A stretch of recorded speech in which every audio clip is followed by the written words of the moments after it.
વાત કરીએ ધાતકી હત્યાની। ઉલપાડના પરા વિસ્તારમાં 25 જાન્યુઆરીની રાત્રે અંજાર મલેકની ધાતકી હત્યા કરી 4 આરોપી ફરાર થયા હતા, જેના સીસીટીવી પણ સામે આવ્યા છે।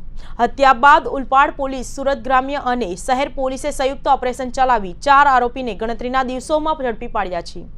પકડાયેલા આરોપીની પૂછપરછમાં હત્યાનું કારણ જમીન અને પૈસાની લેતી દેતી હોવાનું બહાર આવ્યું છે। પોલીસે 4 આરોપીને ઝડપી પાડ્યા, જેમાં એક બાળક આરોપી હોવાનું બહાર આવ્યું છે। આ દ્રશ્ય સુરત ગ્રામ્ય એલસીબી પોલીસના છે અને પોલીસ જે 3 યુવાનોને મોઢા પર બુકાની બાંધી લાવી રહી છે એ રીઢા હત્યારા છે। આ 3 હત્યારાએ મળીને ઉલપાડ પરા વિસ્તારમાં અંજાર શેખ નામના યુવકની તેની જ સોસાયટીમાં ધાતકી હત્યા કરવામાં આવી હતી। મૃતક હત્યારાને પોતાની સોસાયટીના આશરો આપ્યો હતો।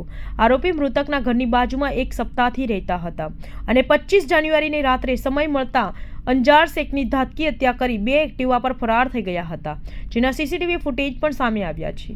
મુખ્ય આરોપી જે વોન્ટેડ છે ઇસ્માઇલ ઉર્ફ ઇસ્માઇલ ઘોડાવાળા અહમદ શેખ અને મૃતક અંજાર અલી હૈદરા અલી મલ્લેક સાથે જમીન લે વેચનો ભાગીદારીનો ધંધો કરતા હતા અને મૃતક હત્યારાને ગુરુ માનતા હતા, પરંતુ મૃતક અને ઇસ્માઇલને પૈસાની લેતી દેતીમાં મન ખતાશ થતા મુખ્ય આરોપી ઇસ્માઇલે રાકેશ ઉર્ફ બાવા મોહિતે, પંકજ ઉર્ફ પકિયા, સાહિલ પટેલ અને એક બાળ કિશોરને 3 લાખ રૂપિયા આપવાની સોપારી આપી હતી।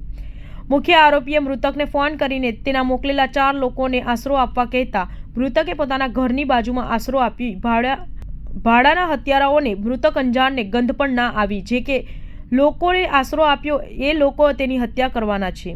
મૃતક સાથે પહેલા હત્યારા ભળી ગયા અને સમય મળતા અંજાર શેખની હત્યા કરી આરોપી ફરાર થઈ ગયા હતા। મૃતક અંજાર પણ ગુનાહિત માણસ ધરાવતો હતો, પૈસાની લેતી દેતી અને જમીન પર કબજો, ઉઘરાણી જેવા કામો કરતો હતો અને તેને સાથ આપતો હતો। મુખ્ય આરોપી ઇસ્માઇલ ઘોડાવાળા અને તેના કારણે જ અંજાર પૈસા તકે આગળ આવ્યો હતો, પરંતુ કહેવાય છે ને કે અનીતિના રૂપિયા વિનાશ નોટરે છે। બસ આવું જ કંઈક મૃતક સાથે થયું છે અને પૈસાની લેતી દેતીમાં અંજારની ધાતકી હત્યા કરવામાં આવી છે। અંજારની હત્યા બાદ આરોપી 4 પકડાયા છે અને મુખ્ય વોન્ટેડ આરોપી ઇસ્માઇલ પણ ગમે ત્યારે ઝડપાઈ જશે, પણ સૌથી વધુ નુકસાન મૃતકના પરિવારને થયું છે, કેમ કે 2 બાળકોનો મૃતક પિતા હતો, જેના માથા પરની પિતાનો હાથ ઉઠી ગયો છે। હાલ તો વોન્ટેડ આરોપીને પકડવા પોલીસે આકાશ પાતાળ એક કરી रही है। 25 जनवरी 2024 को उलपाड़ के परा मोहल्ला में रहने वाले अंजर अली मलिक 30 साल की उम्र है, उनका मर्डर 4 अननोन व्यक्तियों ने किया था, जिसके अगेंस्ट में मर्डर और आर्म्स एक्ट का गुना उलपाड़ पुलिस में दाखिल हुआ था।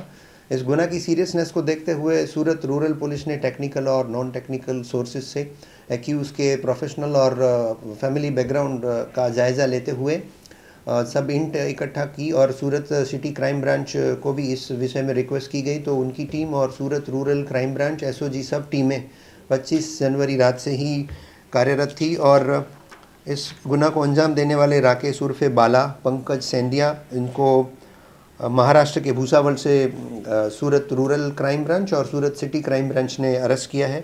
2 अन्य एक्यूज़ साहिल पटेल और एक माइनर जो हैं जुवेनाइल, उनको पलसाना नज़ीक से उनकी भी अरेस्ट की गई है। आज इनका रिमांड लिया जाएगा और इन सारों आरोपियों के विरुद्ध में बहुत सारे गुना दाखिल हुए हैं। वारंट का एग्जीक्यूशन भी 1 या 2 आरोपी का इसमें पेंडिंग है। इसके चलते इन्होंने 2 जनवरी से उलपाड़ में अंजर अली ने इनको शेल्टर दिया था। जहाँ तक वारदात का जो इंटेंशन था उसकी बात की जाए तो एक इस्माइल शेख जो सूरत शहर में रहने वाले हैं, वो अंजर अली के साथ उसका बिज़नेस रिलेशन भी था। बिज़नेस में डिस्प्यूट होने के चलते, पैसे की लेती देती के चलते इस इस्माइल शेख ने बाला और पंकज को अंजर अली का मर्डर करने का काम दिया था। तो इस तरह से अभी इस्माइल शेख इसमें मास्टरमाइंड है, जो वांटेड है। सूरत के घर पे भी पुलिस ने सर्च किया है और उलपाड़ में भी सर्च किया है। उसको भी जल्द से जल्द गिरफ्तारी कर दी जाएगी और इस गुना में और कोई चीज़ शामिल है या नहीं उसका इन्वेस्टिगेशन भी पुलिस करेगी। धन्यवाद।